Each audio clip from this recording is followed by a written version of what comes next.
Bank of England cuts base rate to 4% amid split vote and economic concerns.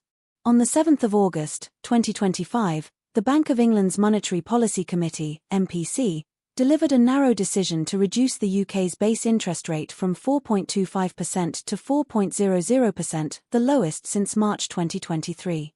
A rare second vote and historical dissent in an unprecedented moment for the MPC, the committee was forced into a second round of voting after the initial tally produced a tie, 4 votes to hold at 4.25%, 4 for a cut to 4%, and one member, Alan Taylor, favouring a larger drop to 3.75%.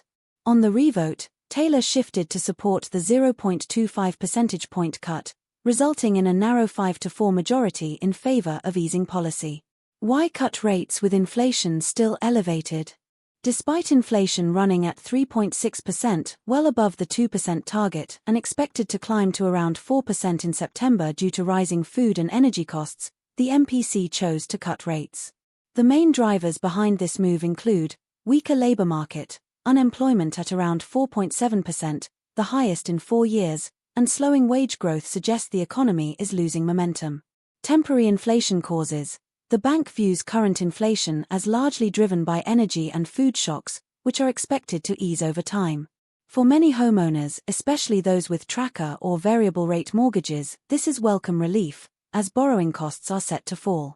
The average tracker mortgage payment could drop by nearly £29 per month. The flip side is less favourable for savers. Popular savings account rates are likely to drop in response to the reduced base rate. Choosing fixed-term accounts or shop-around deals may help, though these won't last long in a falling rate environment. Lower interest rates help reduce debt servicing costs for the Treasury, a relief welcomed by Chancellor Rachel Reeves amid fiscal pressures. Bank Governor Andrew Bailey described the decision as finely balanced, reiterating that although the rate is expected to continue on a downward path, the future remains clouded by uncertainty.